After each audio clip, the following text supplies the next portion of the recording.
आज Doubtnut app download करें। Doubtnut पर अपने सभी गणित, रसायन विज्ञान, भौतिक विज्ञान और जीव विज्ञान के डाउट्स का करो सफाया। बस प्रश्न की फोटो खींचो, एक ही प्रश्न को क्रॉप करो और तुरंत वीडियो सोल्यूशन पाओ। अभी डाउनलोड करें।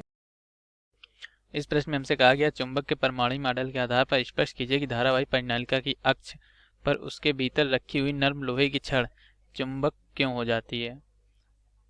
तो इसको हमें चुंबक के परमाणु मॉडल के आधार पर स्पष्ट करना है। तो हम आइए इसको देखते हैं। सबसे पहले तो हम देखते हैं कि धारावाही परिनालिका क्या होती है, उसके बाद हम बात करते हैं कि चुंबक के परमाणु मॉडल की। सबसे पहले हम धारावाही परिनालिका को समझने का लिए उसका एक चित्र बनाते हैं। तो यहाँ पर हमने एक धारावाही परिनालिका का चित्र बनाया है। धारावाही परिनालिका में क्या होता है, धारावाही परिनालिका में ये एक नर्म लोहे का मतलब खोखला एक बेलन जैसा होता है। तो इस पे हम क्या करते हैं, इसके चारों तरफ हम तार लपेट देते हैं। ये हमारे तार लपेटे हुए हैं। तो फिर हम इसमें करंट धारा प्रवाहित करते हैं। धारा प्रवाहित करने से क्या होता है, इधर से ऐसे धारा जाती है और इधर से वापस आ जाती है। तो इससे क्या होता है, इसमें एक मतलब एक तरह का चुंबक उत्पन्न हो जाता है। मान लीजिए अब हमें ये कैसे पता चलेगा चुंबक का इधर कौन सा ध्रुव है, और मतलब धारावाही परिनालिका में किस तरफ चुंबक का उत्तरी ध्रुव है और किस तरफ दक्षिणी ध्रुव है। तो इसका पता करने के लिए हम बहने की धारा को देखते हैं। यदि धारा हमारा दक्षिणावर्त बहती है तो जिस तरफ मान लीजिए हम इधर से देख रहे हैं एक नंबर की तरफ से, यहाँ से अगर हम सामने से देखेंगे तो हमें अगर धारावाही परिनालिका में धारा प्रवाह कैसा दिखेगा, इधर से धारा जा रही है, मतलब ऐसे जा रही है और ऐसे जा रही है।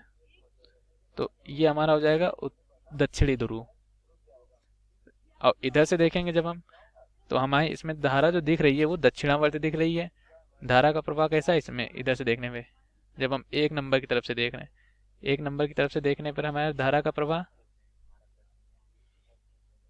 वो हमारा है दक्षिणावर्त।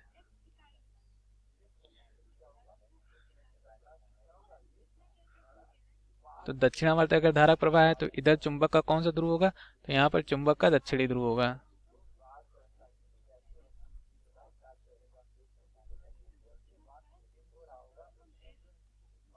ठीक, अब यदि हम इसी को दो नंबर की तरफ से देख रहे होते हैं इधर से, तो यहाँ से जब हम देखेंगे तो हमारे जो धारा प्रवाह होगा वो हमारा कैसा आएगा, वो हम देखेंगे कि धारा इधर से ऐसे आ रही है और ऐसे यहाँ नीचे जा रही है, मतलब वो हमें ऐसे वामावर्त दिखेगी। धारा का प्रवाह दो नंबर की तरफ से देखने पे कैसा है, धारा का प्रवाह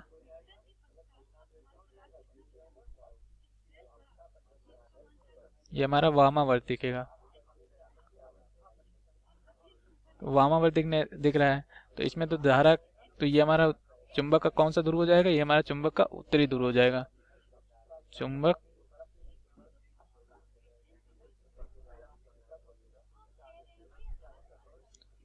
ठीक, तो ये एक तरफ हमारा चुंबक का यहाँ पे हमारा दक्षिणी ध्रुव है, यहाँ पे हमारा उत्तरी ध्रुव है। ठीक, तो अब हमसे प्रश्न में कहा गया यदि हम इसके मध्य में एक किसी नर्म लोहे की छड़ रख दें तो वो चुंबकित हो जाती है, ऐसा क्यों होता है। तो मान लीजिए यहाँ पर हमने कोई ये लोहे की छड़ रख दी, क्योंकि ये खोखला है ही है तो इसके बीच में हम रख सकते हैं। ये हमने लोहे की छड़ रख दी है, ये हम यहाँ पे दिखा दें बाहर निकाल के इसको कि छड़।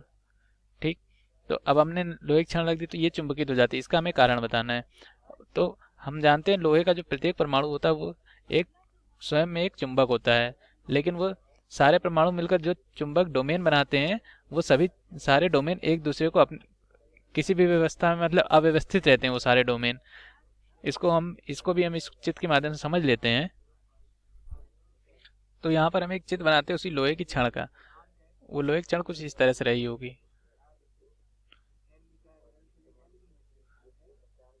ठीक, तो इसके अंदर क्या होता है, इसके जो खुद के जो परमाणु होते हैं वो खुद एक चुंबक होते हैं। इसका प्रत्येक परमाणु एक चुंबक की तरह व्यवहार करता है। तो इसके जो अंदर जो बहुत सारे परमाणु होंगे तो क्या करते हैं, अलग अलग डोमेन बना लेते हैं, जैसे कि ये कुछ ऐसा।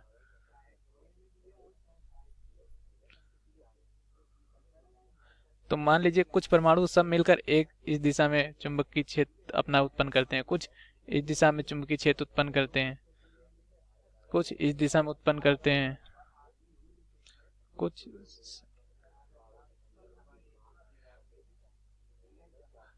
ऐसे ऐसे जितने मतलब बहुत छोटे छोटे इसमें चुंबकीय पदार्थ के डोमेन बने रहते हैं और वो किसी भी दिशा में अपना चुंबकीय प्रभाव दिखाते हैं। यही कहलाता है चुंबकीय डोमेन। तो क्या होता है, अभी ये सब अव्यवस्थित रहते हैं, जिसके कारण क्या होता है, इन सब का प्रभाव एक दूसरे को निरस्त करता है। लेकिन जब हम इसको चुंबकीय क्षेत्र में रखते हैं तो फिर क्या होता है, इसको जब चुंबकीय क्षेत्र में रखने पर क्षेत्र में रखने पर चुंबकीय क्षेत्र में रखने पर इस पर क्या होता है, एक चुंबकीय बल लगता है, जिसके कारण ये सभी जो परमाणु अव्यवस्थित रहते हैं ये सब एक दिशा में संरेखित हो जाते हैं और ये जो छड़ होती है ये चुंबकित हो जाती है। तो चुंबकीय क्षेत्र में रखेंगे तो ये कैसी हो जाएगी, तो जब हम चुंबकीय क्षेत्र में रखेंगे तो ये सब एक दिशा में ऐसे संरेखित हो जाते हैं, जिसके कारण क्या होता है, ये अपना चुंबकीय प्रभाव दिखाने लगते हैं। तो यही कारण तक जब हम इसको नर्म लोहे की छड़ में मतलब धारावाही परिनालिका को नर्म लोहे की छड़ रखते हैं तो वो क्या होती है, चुंबकित हो जाती है। और ये किस दिशा में चुंबकित होती है, चुंबकन होने की दिशा वही होती है जो धारावाही परिनालिका में चुंबक की दिशा रहती है। यही इसका उत्तर था। धन्यवाद। कक्षा 6वीं से 12वीं से लेकर नीट, IIT, जेई वो एडवांस के लेवल तक 1 करोड़ से ज्यादा छात्रों का भरोसा। आज ही डाउनलोड करें डाउटनेट ऐप या व्हाट्सएप करें अपने सारे डाउट्स 8400 400 400 पर।